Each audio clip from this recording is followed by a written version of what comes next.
Good morning, good afternoon, good evening, colleagues. Thank you very much for your interest in joining the March webinar for the LGMA constituency towards COP29. This will be a 1 hour event. I see a couple of new colleagues joining us, so we will take you through our modalities. But before we start, we give 1 more minute, 1 or 2 more minutes for colleagues to settle down so that they are not disturbed and we can have a fruitful discussion. So thanks for your patience and uh, get back in 1 more minute.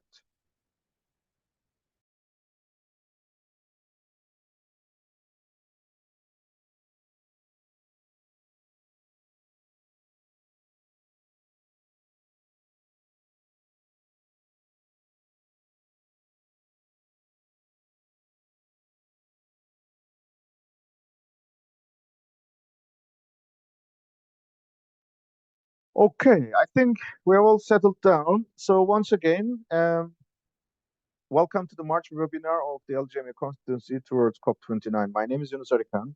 I'm the Director of Global Advocacy, and I'm also delivering the responsible of the focal point of the local government and municipal authorities constituency to the UNFCCC.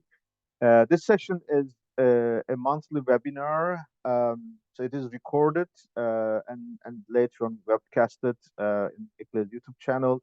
During this 1 hour, you can anytime type your questions into chat box. We most of the time prefer to follow the presentations or inputs until the end and reserve the last 20 minutes or so for a discussion. But when there are burning questions, we can also respond or open the floor for your inputs. Time to time, we have our guests joining our call. We usually have a basic understanding of the LGMA constituency. Then we have a discussion on our 28 COP28 or previous COP outcomes, and we spent most of our time for a review of our agenda. And in the last part of our session, we also invite colleagues from ICLE Civic Biodiversity Center to share the progress in the biodiversity agenda and the relevant processes. So with that introduction, let's proceed. For those who have been joining us here new, um, the LGMA, in fact, in practical terms, is the voice of subnationals. It includes towns, cities, regions, states from the north and south. Officially, it is a group of networks who are accredited to UNFCCC, but we also expand our outreach and engagement, those who do not necessarily have followed the UNFCCC procedural requirements. And we are there since 95. So we shape the negotiations or try to influence the negotiations. We contribute to action agenda. We collaborate with the presidencies to deliver the COP. And we also interact with the Friends of Multi-Level Action, which is the nations who support multi-level action. And over these years, we have been, of course, engaged in the COP, the Conference of Parties, but we also regularly contribute to the discussions and attend other technical meetings. And inside a typical COP, this 2 weeks at the end of the year, we always have we strive to have our blue zone space, which is the multi-level action and urbanization pavilion. In that regard, we are also having some numerous tools to ensure our dialogues. You have seen this in the webinars. We also have monthly bulletins. Uh, I assume my colleague Matteo can also join today to share how we will feed into the bulletins in the next couple of sessions. And we also have our own internal mailing groups as well as our WhatsApp channels. Just as we all we believe it's good to remind ourselves where have we come from and where are we heading towards. We all say that COP28 in Dubai in 2023 last year was the most fruitful COP for us, and it definitely closed an important era and opened a new era for us. But it's important to understand how did we achieve this. So we say that we are being involved in this process as a legacy of the Earth Summit 1992's. So we can think about four phases. The first, let's say, 5 to 6 years, we were mainly a good constituency, but we were not that much active in the process because UNFCCC and Kyoto Protocol did not acknowledge our role, unlike the Agenda 21 or other processes. We were relatively sidelined. So we our most aggressive advocacy campaign kicked off in 2005 onwards, especially towards the famous Copenhagen, where there was an expectation that there would be a new climate regime to be built. And we were saying that the third time they should not make a mistake, they should incorporate us. And our key policy at that moment was that recognize, engage, and empower local and regional governments. That was under the local government climate roadmap. These were the moments when we also have received not just ICLE, but expansion of the urban networks or local and subnational networks focusing on this agenda. With the Copenhagen, when there was a break and or let's say a phase of readjustment of the global climate regime, we especially elevated our engagement because we said that local and regional governments believe in multilateralism and a functioning climate regime also helps our climate action. So during this 5 years until 25, which is the Paris Agreement, we really started innovating our own tools like registries, residencies, congress, and improved our capacities. And there was also both the negotiations and action agenda evolving and the famous Paris Agreement. We reached there, and the final text of the Paris Agreement in the preamble it recognized us as the importance of all levels of government. That was our first achievement, which made that we are not anymore a voluntary action on climate. We are part of the climate responsibility, and together with the national government, we have a role to play. And that's why the second, let's say, the final phase of the last, let's say, era, kicking off from 2016 until COP28, it was enormous in terms of activities, engagements, initiatives, action agenda, no dialogues, emergency declarations, climate neutrality commitments, pavilions and initiatives. And this was really reflecting the moment we are involved in the process, we make it much more effective and we make it really connected to the ground. And our key achievement was 2021 Glasgow Climate Pact preamble. It was one step ahead. It's not just recognizing importance, but it was underlining the urgent need for multi-level action. But it was a recommendation, it was a preamble. And that's why the Emirates consensus, UAE consensus, and the relevant process are important because it is a particular operative paragraph and it urges parties for multi-level action. This is a broad overview, and what we have achieved, what we have seen, that we have outcomes, the decisions. We have around 15 paragraphs in the Emirates consensus. We have CHAMP in us as part of our initiatives, and we have seen Troika, the mobilization of the action agenda, where we hope we will be much more engaged in this process as well, especially with not just presidency, but I think we will also hope to see engagement action, climate action champions. In a nutshell, how we interpret Dubai, it's the most ambitious in terms of the decisions adopted in the climate context. It's most inclusive in terms of mechanisms, but also introducing new topics from food to nature, from culture to health. So that was relatively things that were not discussed in the climate space.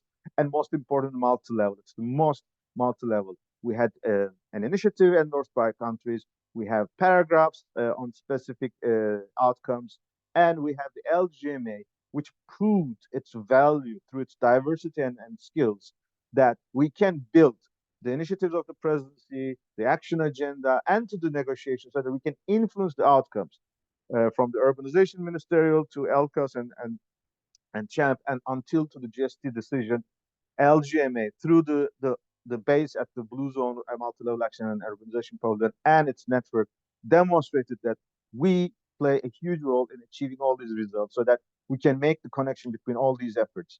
And once again, specific paragraphs on references to multi-level action, urbanization, or local and subnational governments in this chart. So this is a cyclic process. We are aware that every year the country who hosts this COP is officially the political responsibility, has the political responsibility for taking care of implementation of the outcomes.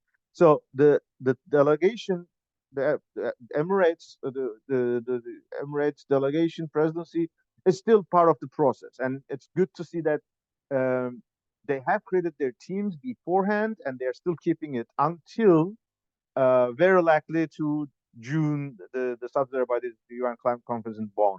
That's most of the cycle that we see. But considering that there is a troika between Emirates, Azerbaijan, and Brazil, we can expect the Emirates presidency can keep longer term, and we hope they can keep longer term, especially our colleagues like Asif Shah, who is the subnational's focal point, as well as the climate champions and other leadership as well.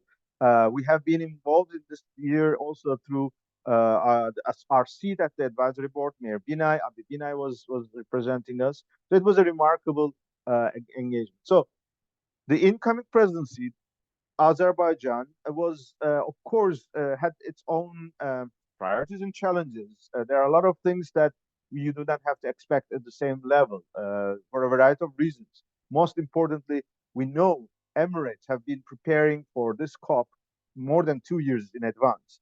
But Azerbaijan was just announced in Dubai. So in just a couple of weeks, they had to create a team, they have to create a leadership, and develop their vision. It's not an easy thing. It's not an easy task. But surprisingly, the Azerbaijan delegation was one of the earliest in terms of announcing their negotiator, the COP incoming president designate, as well as high-level climate action champion and the youth climate champion and a domestic committee. There was back and forth. Original design was too much male dominated, and there were feedbacks, including LGMA members, and we are happy that they have heard these feedbacks, and the presidency had improved, let's say. Obviously, it's not ideal, the gender balance, and in particular, the three UNFCCC designated positions, the president designate, high level climate action, and youth climate champion, 2 out of 3 seats are by females. So that's important. And one important agenda is that the high level climate action champion is for the first time a member of the parliament of Azerbaijan. This is important because this is also part of the multi-level action agenda that was advancing. It's not just the mayors or governors, it is also legislative bodies, be it national parliament or senate or municipal councils or regional parliament. So we look forward to advancing our dialogue with Ms. Nigar Alpadaray. We will touch to this later on. Um, until Baku, there will be minimum 4 moments. The first one is Copenhagen, in the next couple of days, actually tomorrow. Then Berlin, Petersburg, then Bonn, the official UNFCCC sessions, and then pre-COP. These will be the moments where we'll interact with presidency minimum, but there will be more opportunity like informal as well. It is an ambitious year again. It is true every time we are concluding a COP, with every time we say that this was the best COP for us, best COP for us, and it brings its own challenges that we are paying the cost of being too successful. We have new agendas coming on top of our plates, and especially 2024 is very challenging because it is the peak year for super year for Rio conventions. We have biodiversity, desertification, and climate COPs at the same time in just 6 weeks. We will have these COPs. They all have relations to each other. One is in Colombia, one is in Baku, and one is in Saudi Arabia. We already have started UN Environment Summit in Nairobi. We'll get to that. And especially this year, we have the in September UN Summit of the Future, which will be an important moment because we have all been discussing that through COP28 ambitious package, climate agenda has become much more relevant for the Agenda 2030. It is much more addressing to the root causes, and it could be a mechanism to rescue SDGs if it is well connected and if it is well aligned. That is, I think, what we are seeing, and especially in the past couple of years, we have seen again a separation of priorities and processes. There was an SDG world and there was a climate world, but I think from Dubai onwards, we're much more aligned, and that's one of the good things.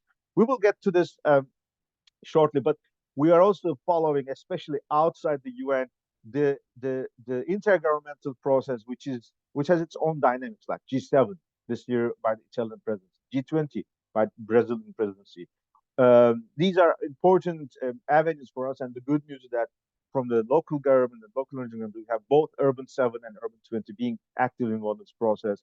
So we will use this obviously as an important moment, and most importantly, maybe we did not touch upon these two details now, but this is also the year where half of the world's population will go through elections, and both preparations of this election and the delegations who are assigned by their domestic constituencies will have to be aware of the importance of climate emergency, the engagement of multi-level action.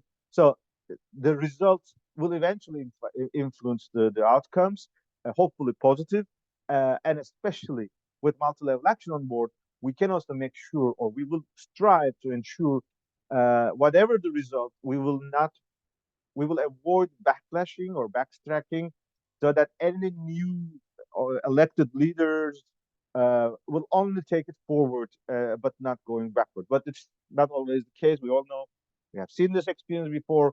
We can expect more to come, but we have to be much more skilled and much more capable of dealing such situations from now on.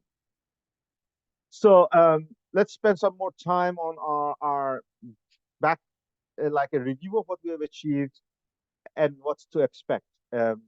This I will show mainly as a list, and there are several slides we will show later on. But let's first have an overview.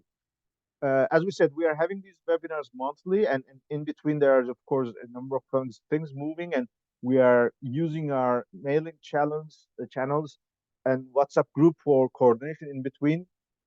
There was an important sixth UN Environment Assembly in Nairobi, and it was including an important agenda, the Cities and Regions Summit, as well as the first informal dialogue of CHAMP for endorsing countries.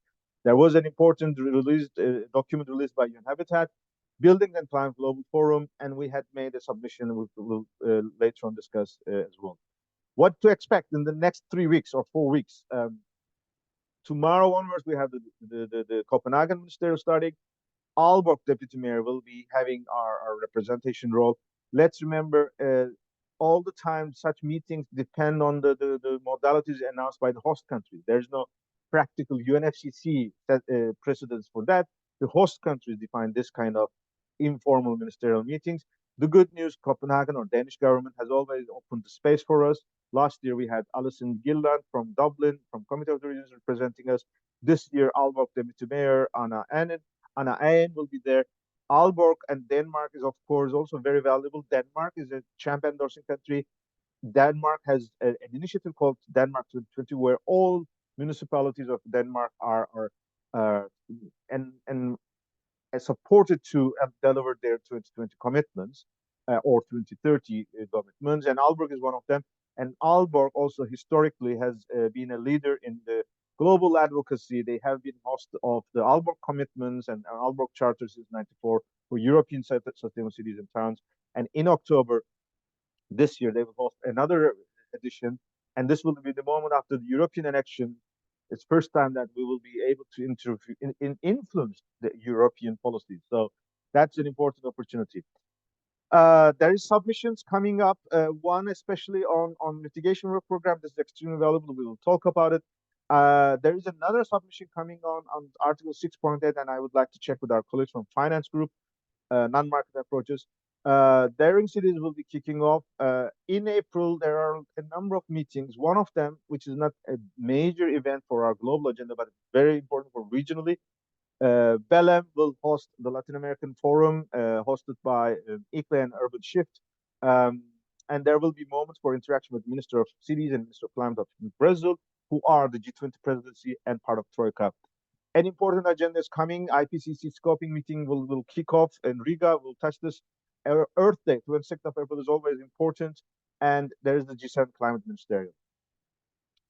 Just a review so that we can be much more specific, and it's always good to visualize, especially in a webinar where the the speaker is talking too much, it's good to keep the visual aspect as well. This is a family picture, the third Cities and Regions Summit at the UNSX. It was a remarkable engagement. It was followed the other days. The official UNA assembly was the week after, and there was a number of representative group by ICLE, Quezon Mayor, and a number of colleagues like UCLG, Quebec, and Global Cities Hub, so that the message from this summit was conveyed further. Um, and it was again a demonstration of our collaboration with the UN agencies and the LGMA or local authorities major group. And in that sense, we commend the UN Environment Program for facilitating this process, creating the space.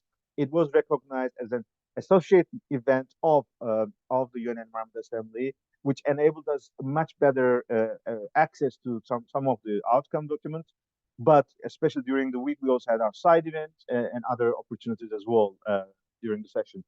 Um, this was a moment for because UN Habitat was an active partner of this process, and this was also a moment where we have some updates because there was interventions from COP28 presidency, um, and the good news, Champ is now endorsed by 72 countries. Honestly speaking, I don't know who was the last one that joined from COP28.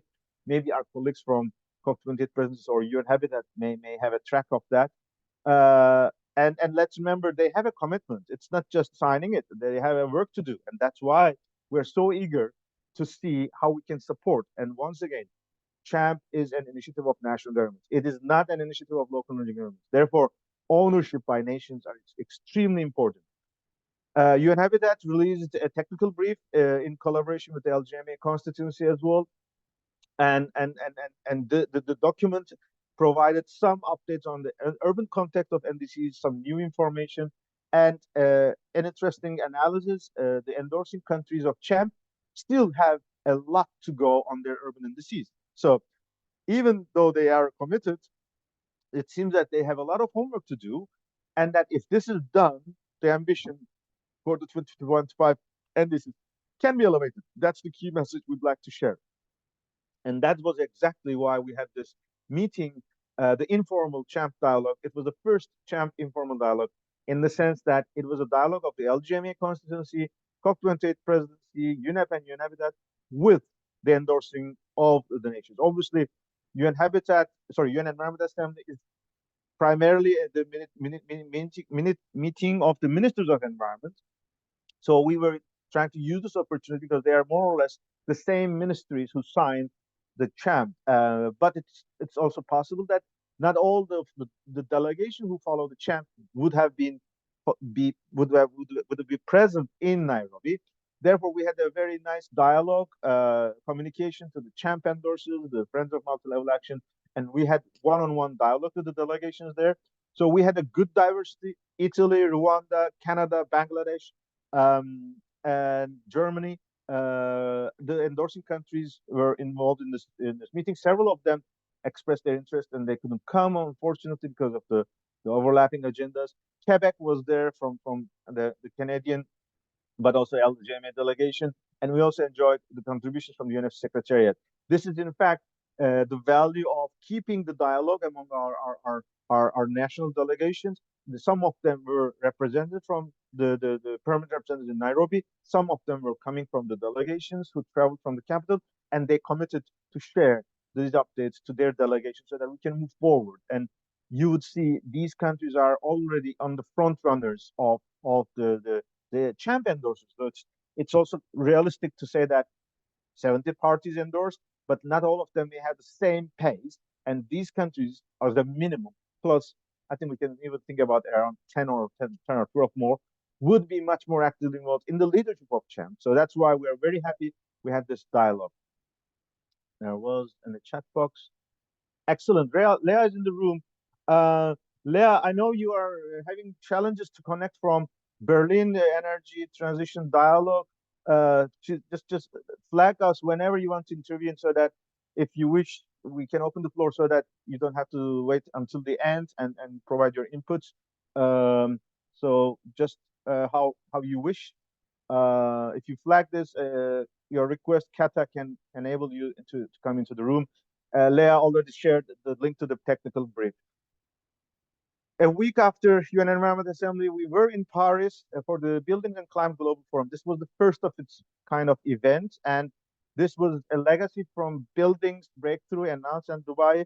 In fact, French government have been pushing the buildings agenda since Paris Agreement 2015. So around 9 or 10 years ago, they have re-elevated the buildings as an important topic.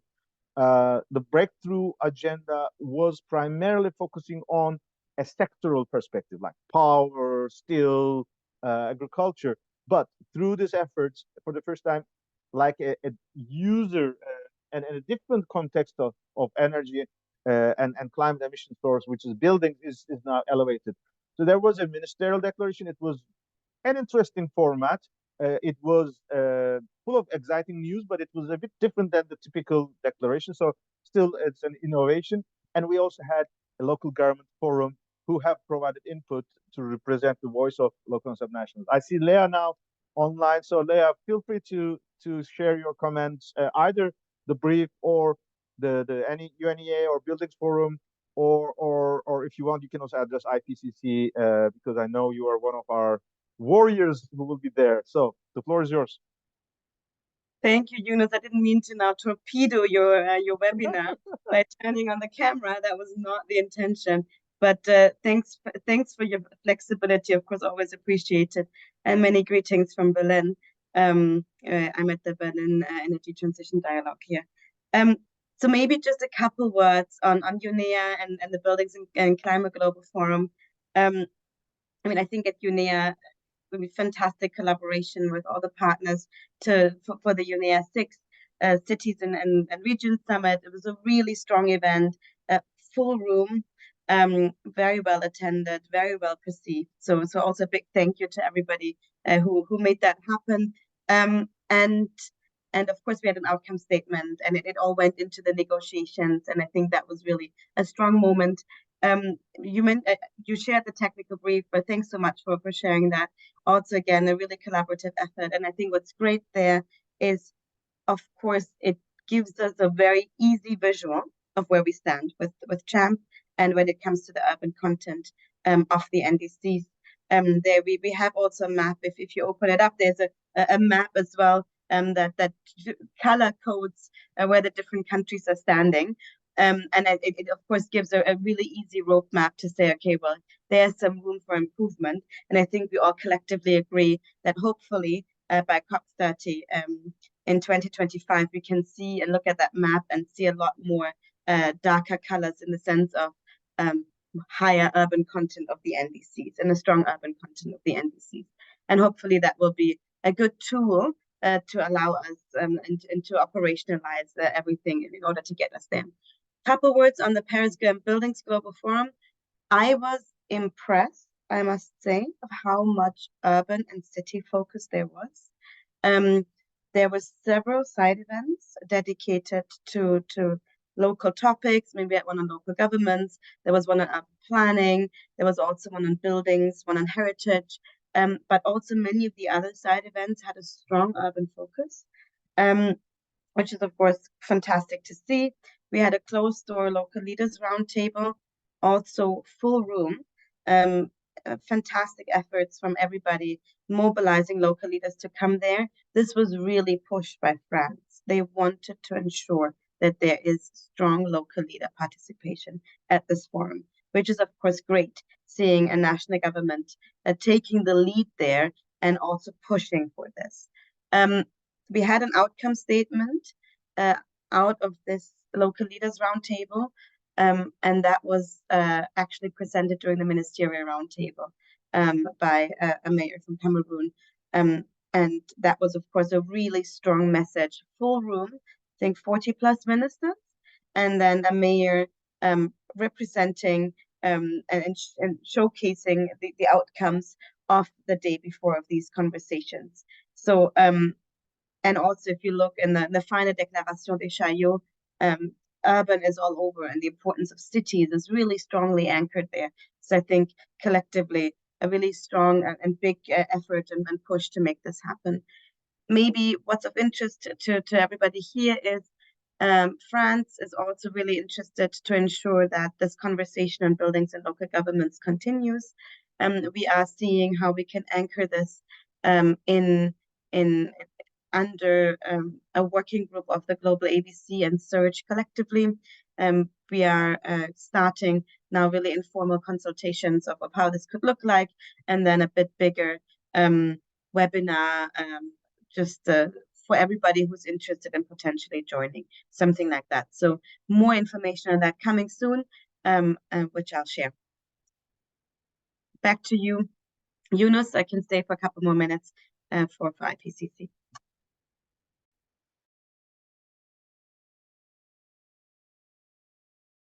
Thanks a lot, Leah, both for these updates and also for your hard work. It's really great to have the results of our work being so prominently taken up, and it's encouraging us to do even more. So let's continue, and if you are still there, you can come back on the IPCC work. So let's not further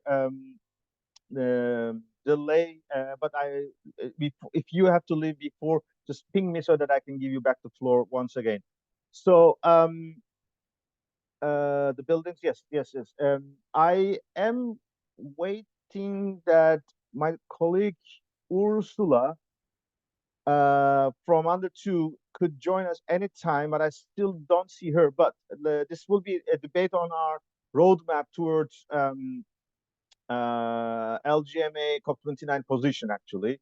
But before that, I am very happy to hear all the contributions from our partners for the LGMA 2024 working groups.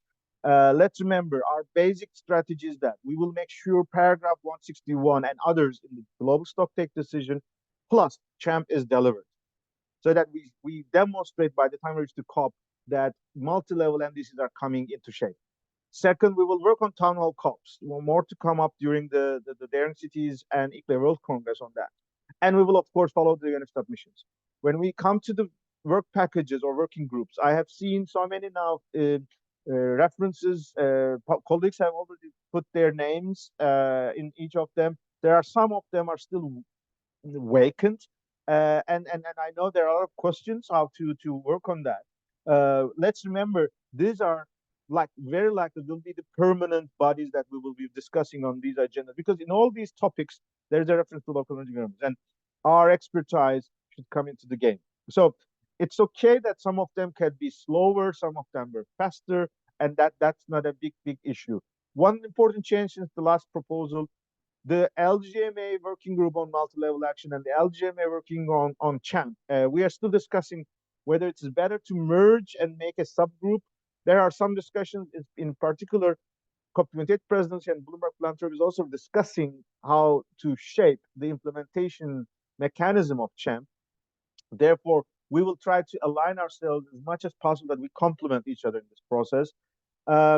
I will skip this because I know Ula will come, and especially now knowing that Leah may have to leave. So in the next couple of days, one of the important things is the Daring Cities, which is our agenda in Bonn throughout the year, but including an in-person meeting during the UN climate talks in Bonn, but also virtual dialogues. This will be particularly this year on the 3rd and 5th of June, the first 3 days of the UNFCC, in the first week of the UNFCC. This will include an agenda outside the UNFCC, which is the GIZ auditorium, but especially on the 5th of June, we will also have interactions in the UNFCC through side events, through engagement with the climate action team and other partners. We will also hope that this will be the first interaction with the CHAMP and endorsing partners and other partners on CHAMP implementation and a high-level manner, so that we can update ourselves how we are advancing. And we will continue with virtual sessions throughout August and September. So it is open for participation. The fact that the Institute was combining global climate emergency and multi-level action was the strength that we have been building since 2020. And we are very happy that this will be one of our powerful arms to advance. So IPCC, it is an important and exciting moment. Let's once again, I think this is one of the excellent examples of how long term we have to be in working on global advocacy. The first effort for integrating cities into IPCC or scientific agenda was in 2016. At that time, Deborah, our dear friend, she was taking the lead on South African government. So she put on this table, this position. We have mobilized an urban IPCC, cities IPCC process with networks. And we had the first decision in 2016 that in the seventh assessment report cycle, there will be a special report on cities. And still, as of today, this is the only special report during the AR7 cycle. That shows how important that our advocacy has proven to be successful. We have made in between a huge progress. We had an Edmonton conference that was presented to IPCC that IPCC has a cities and climate agenda, and this spatial report will provide much more robust and new information, and it will kick off with a scoping meeting, which means experts will get together in April, nominated by national governments and observers like ICLE, C40, who are accredited to IPCC. They will, the selected around 120 scientists will define the structure of the report. And then after this was approved by the IPCC, then the IPCC will invite lead authors and authors to shape. So that the skeleton will be adopted, and then there will be flesh on the bones by the lead author. So that the work is still going on, and the result will be 2027. Let's remember, this is 2 years after the new NDC. That will also be an opportunity that if we can convince nations to put cities and subnational action on urbanization in their climate NDCs, the IPCC report can help them facilitate or go faster in this agenda. So we are very proud. We have more than 20 experts from nominated by observers like ICLE and C40.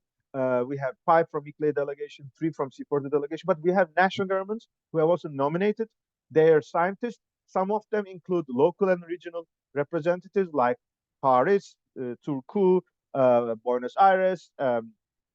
I think we had also a city from Norway, and we have our traditional urban scientists like Aroma, Deborah, Seth, and all these colleagues who have been working with us. So this means we have a strength, we have a good heavyweight in this group which can shape the agenda, but it's at the end a consensus with the national governments. Leah, I give the floor back to you because you will be attending on behalf of UNHABITAT to this meeting. Is there anything that we should be aware at this stage? Yeah, the floor is yours. Thanks so much, Yunus. Of course, incredibly looking forward to the scoping meeting in Riga. Maybe just also briefly, I mean, I had a look at the list of nominations, and of course, a lot of experts from academia. So I just also want to highlight how important it is that we have some practitioners there, some few representatives from cities directly, which is great. And I think collectively, we should really push to ensure that this voice keeps on being heard directly from the practitioner side throughout this entire process. Maybe, of course, really happy to connect the dots, but I think from our side, it's really about the importance of multi-level climate action, that we can use this report, of course, also to continue to showcase the importance of cities and climate change, that you cannot tackle the climate crisis without cities, but that cities, of course, are also incredibly vulnerable to the impacts of climate change, but then also hopefully be able to showcase some concrete examples of how local climate action looks on the ground, what cities have been doing, will be doing, have done, to bring that also to the national governments and to the global audience. So potentially, if possible, including some case studies would, of course, be wonderful. I think that's it. I mean, maybe also to say what we are interested in is we will have the Innovate for Cities conference later on this year in September, and of course also seeing that we can connect the dots there, bringing what was discussed during the scoping meeting in Riga to Innovate for Cities, but then of course also vice versa, seeing how Innovate for Cities can contribute to maybe filling some of the gaps that are currently still out there when it comes to research that can then feed back into the IPCC. For those of you who might not be aware, UN Habitat will also have the World Cities Report this year on climate change that will be launched at the World Urban Forum in Cairo in November. So again, really wanting to ensure that there is cross-fertilization, but really building on these synergies again throughout these research products, really working towards that there's a unified, strong voice, and that we can use this report. We are hoping to have a comms campaign together with all the partners here, so we can bring the IPCC also into everybody's awareness. I think there's been a big shift in society overall. We're also now friends and family who maybe never heard about the IPCC 5 years ago now know what it is. So I think that's a big opportunity because we can, of course, also ensure that they know what the special report of cities and climate change is about. So a strong communication campaign that can happen potentially, but in the lead up, during, but then also after the scoping meeting is what we're looking at, and hopefully, I mean, really wanting to join forces with everybody here, and ensuring that we have a strong common voice there on the importance of that topic. I'll leave it at that. Thanks so much, Eunice. Thanks, everybody. And yeah, have a good day and afternoon. Thank you. Thank you. There was also an additional question on that. I mean, yes, this is an IPCC process. So there are certain procedures that we have to follow, which is, it is an intergovernmental negotiation still. But of course, UN Habitat as the agency for urbanization will be taking an important lead. But the LGMA constituency will also be actively part of this process. Once again, the decision in 2016, we played a huge role in this decision to make sure a special report will be prepared. So let's never forget the mobilization and the convening power of the LGMA constituency. So I'm very happy that there are some plans from UN Habitat for communications. We are in touch with the partners and authors. We are also aware many nations have started to convene their own internal meetings. ICLE colleagues in Japan are participated there. ICLE colleagues in Germany are participating there. So it's also important that you approach to your national governments. And obviously, of course, I think we are not allowed to share the participant list, but we know who is attending these meetings.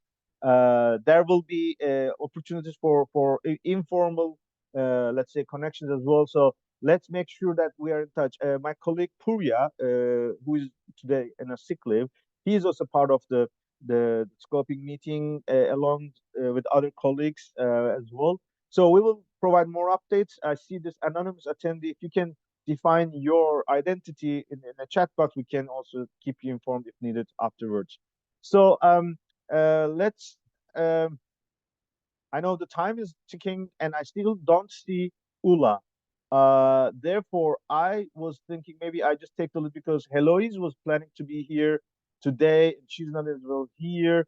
So that is our roadmap for our, let's say, how we will present our position at COP29. This is an initial draft. It's a pretty stressful agenda as usual. There's never calm times for us. The reason is that, as we have seen in the past, if we make our positions available much earlier in the year, our delegations who are interacting at the national level or prepared for COP can be better prepared. That's the value of having an earlier position. So therefore, we have to be aware of the achievement we had last year. We had more or less had a very nice picture. The proposal is that last year there was a drafting committee. This was consisting of other two, Regions 4, Committee of the Regions, and ICLE.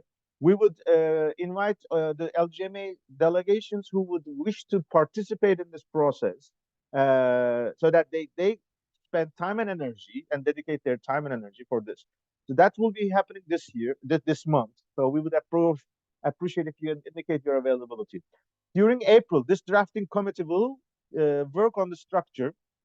And during the LGMA working groups, we will expect that LGMA working groups provide their feedbacks on what do they expect from these topics. So let's go to this previous slide. Now it gives the reason why we want you to take leadership so that the inputs from these teams does not come from the drafting committee, but the partners who are leading this agenda. If it is finance, we look to regions for FMDV, ICLE, regions for loss and damage and finance, T40, UCLG. So they should say what are the three most important priorities that should be included in a position paper like that. Um, in May, we will have our first consultations. Then we will have June sessions here in Bonn during the MCDs, but also others. That it will be an opportunity for us to advance. And in June, at the World Congress of ICLE in Sao Paulo, we will finalize and announce the draft messages for wider input. So this means that by the time we reach the end of June, we will make this publicly available, or at least across LGMA constituency. Then any inputs we will receive by end of August or so, and we will consolidate. And the idea is that during the UN Summit of the Future, we will release it that this position paper is now ready for COP29, and of course the final list of endorsers will be announced um, at the first day of the COP29, which is our practice since 2021. For this round, we would like to highlight three topics to focus on: multi-level governance, especially for 2025 NDCs. What is our dream? How do we recommend to advance? What could be our recommendations? Finance, obviously, not just only the big finance, but also adaptation, loss and damage. And I think one thing we should add here is also the Article 6.8, which is the non-market mechanisms. And the third is interlinkages with climate, nature, SDGs, and climate justice. It is now even more imperative that how we make sure different topics are feeding and helping to each other. So this is was our last point, and 2 points before I give the floor to my colleague Ingrid from Friedensweider Center. As you know, there's a number of submission deadlines coming up from the UNFCCC, the decisions that was adopted. Some of them we have missed, and it is unfortunately that's the reality that we cannot catch up to all these things. And again, if we have our working groups functioning effectively, they could say that our position is ready. Here is the draft, and let's send it. But of course, it is an opportunity, but missing this deadline is not the end of the world. We can still influence this process. One example is the feedbacks that the UNFCCC expected from the non-parties on the global stocktake process. We have compiled it as building on the documents we have submitted, but also taking into account what did we achieve as a result from local stock takes, what did we hear from parties for the global stock take. Obviously, very a, a, a fraction of this was adopted at the decisions, but this doesn't mean that this is only what they have asked for. There's a pool of input from parties, and we have seen so many parties have made good inputs for the global stocktake on urbanization, multi-level action. And third, where we have the intergovernmental processes like G7, G20, and these are also important because this shows how parties are really committed to local action or subnational action or multi-level action, and that the champ has a life to advance.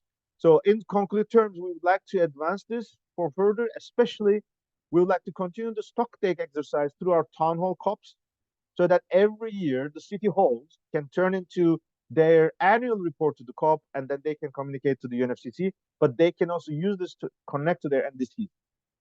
And finally, we said that we know the new multilateralism is being under discussion. Agenda 2030 has a rescue plan, and that connecting this multi-level action in climate to this process is extremely important. This was our input to the stock takes experience. And this is really important because we have some time for that. Mitigation work program will focus on cities in 2024. This is extremely valuable because last year, this work program consultations paved the way for paragraph 28, the famous paragraph where you have the language on transition from fossil fuels, you have the language from renewable energy and energy efficiency, you have the language from road transport. They were all based on the consensus achieved in this work program discussion. So now it's fantastic that they will focus on buildings and urban environments and cities. So it's a fantastic opportunity to advance our legacy from Champ and the global stocktake and other paragraphs. There will be 2 events. We don't know when and where yet, but they are expected to send submissions by 31st of March and 31st of July. So that is an agenda that we have to work together. I know we have a bit Claudio from the UFC Just Transition Working Program has a question. Claudio, the floor is yours. And I hope Ingrid is still here, correct? Okay, Claudia, you can take the floor first. Thanks, Eunice. So my colleague Marta is not on the call, so I'm taking on her questions. And thanks for the presentation. It's been really helpful. So one of the questions that I have from Marta is whether there's any updates on the dates of the Just Transition dialogue.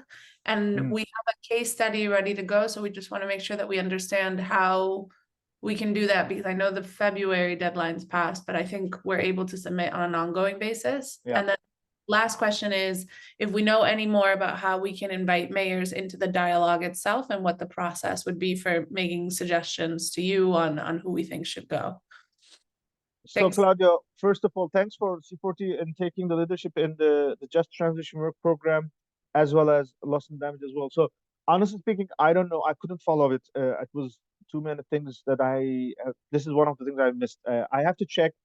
If I can find an answer to this, I will immediately share with you. And if other colleagues on the call who have an answer to the question Claudio raised, which is the Just Transition dialogue. The one question, Claudio, is this supposed to be at SB60 or is somewhere later on in the year? If it's SB60, it is easy. It's between 3 and 12 of June. So I don't think we understand, to be honest. We're not quite clear when it is. Okay, I'll check and get back to you. And if there's another colleague in the room who has an answer, we can check that. Great. And I'll send you an email so you have these questions. Perfect. I think I received an email, but I couldn't respond on that front. But it's okay. Let's stay in touch. Thanks. Okay. I don't see colleagues from the Baylor Center.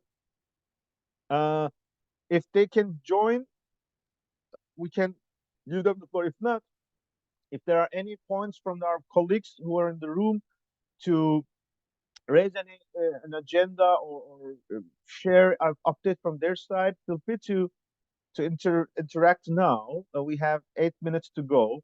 And while this is the case, I will just check if I can use the slides from our Baylor Center. Therefore, I will stop sharing the screen and pause. Yeah, I will pause sharing and we'll just check if we have. Claudia, yes, please. We just circulated your call to the LGMA. It would be good if you can summarize this yourself. Yeah. This RFP, yeah. Thanks, Yuna. Sorry, everyone, for so much presenting. I'm going to put in the chat a new RFP that C40's published. We're doing research into the nexus of migration and labor mobility with the green and just transition. So seeing how migration can help facilitate the green and just transition, and also how local initiatives on the green and just transition can facilitate migration inclusion. So I'll drop the link in the chat, and Eunice has kindly shared it. But if you know any consultants or you're interested in the project yourself, let us know. We're also really happy to chat with everyone on work they're doing that's related to this. So thanks, Eunice. Great. Excellent. The announcement just was released this morning to the LGMA working group for those who have been following this group. So I see from our colleagues, I can start a new sharing of screen. Ingrid is here. Okay, Ingrid, please go ahead. Do you want me to share your slide or do you have yours? Okay, good. Can you see my screen? It All doesn't. good. Let me just, yeah. No, we see it. We see it. Yeah. Okay, great. So I'll try and be quick. Some new news. One of the spaces that we haven't really, as a major group, been active in the past is around migratory species. This speaks very much to the whole issue of ecological connectivity across landscapes. And it is one of the areas that is incredibly impacted upon by the effects of climate change.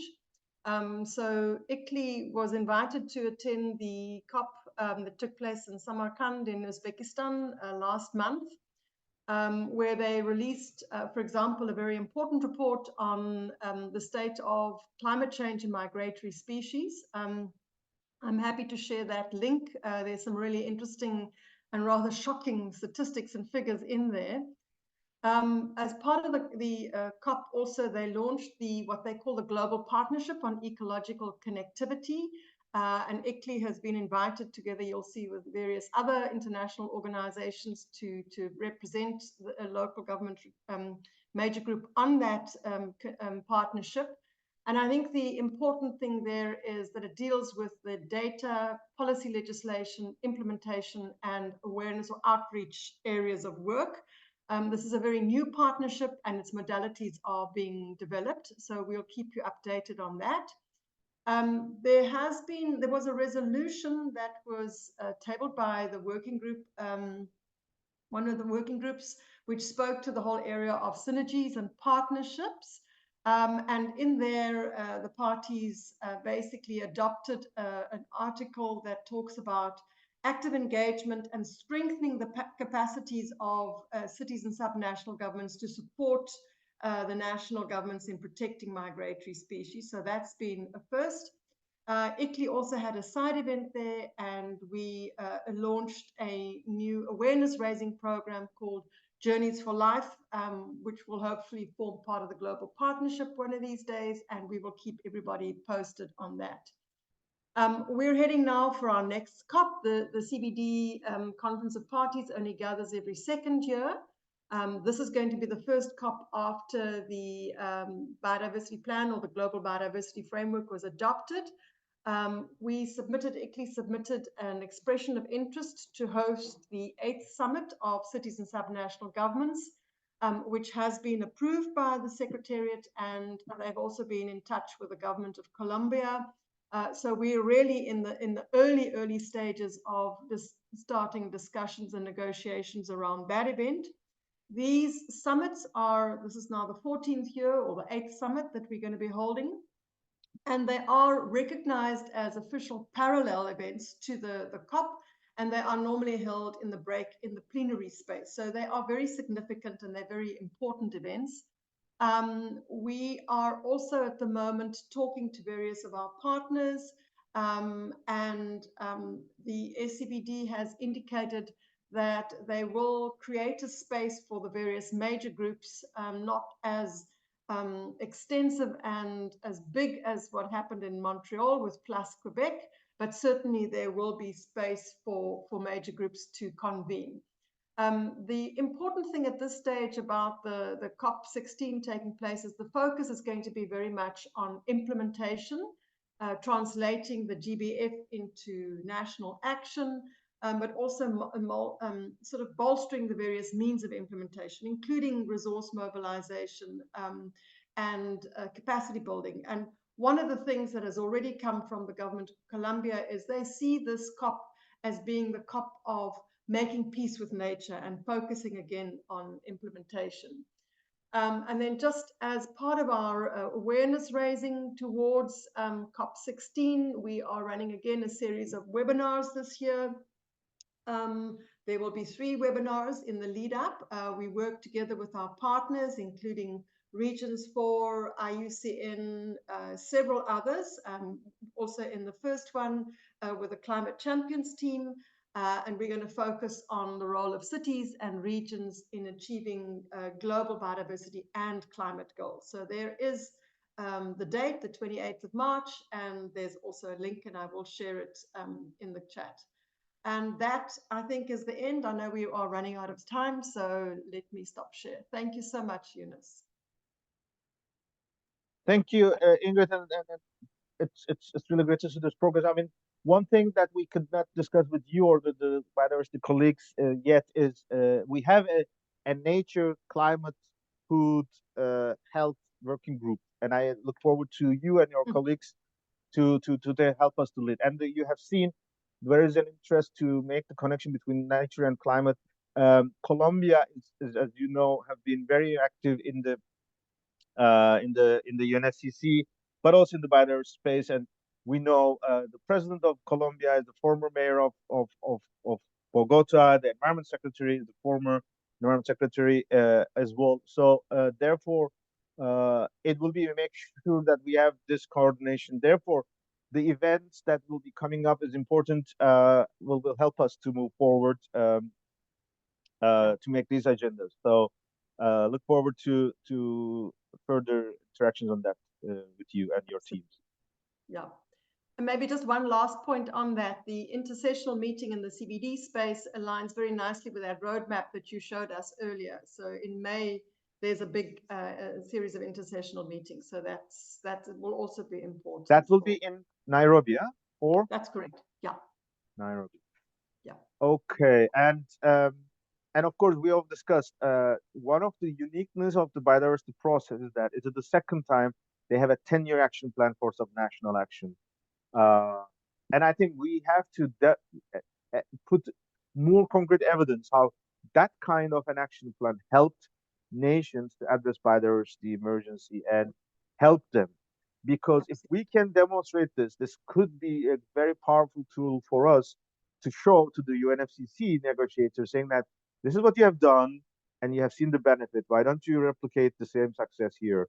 So we know there are a lot of differences in different processes because of the unique conditions of the processes or the themes, but we should still try to make the best synergy. So let's also work on that. And the same goes from our side. The thing that was in the climate space could be reflected, and so that we benefit from our intelligence and experience. Okay. So I know we are getting too close to the end of our time slot. Thanks, Ingrid, joining us in the last minute. I still don't see Ula, as far as I know. I know Heloise will join us in the afternoon session from Regions 4, so we can have more updates from her. I know Ula has been having some traffic challenges in London, so it may be possible that she's stuck into traffic. But I assume we have given most of the agendas and the basics. So we will follow up with that mailings, and especially for the roadmap, the LGMA COP29 position roadmap, the working groups, we will follow up with that. Thank you very much for all your interest. I think that was helpful for all of us. Thanks to see, or at least feel, that we are in the same room with many of you, and wish you a nice day and a week in days ahead. So take care. Bye bye.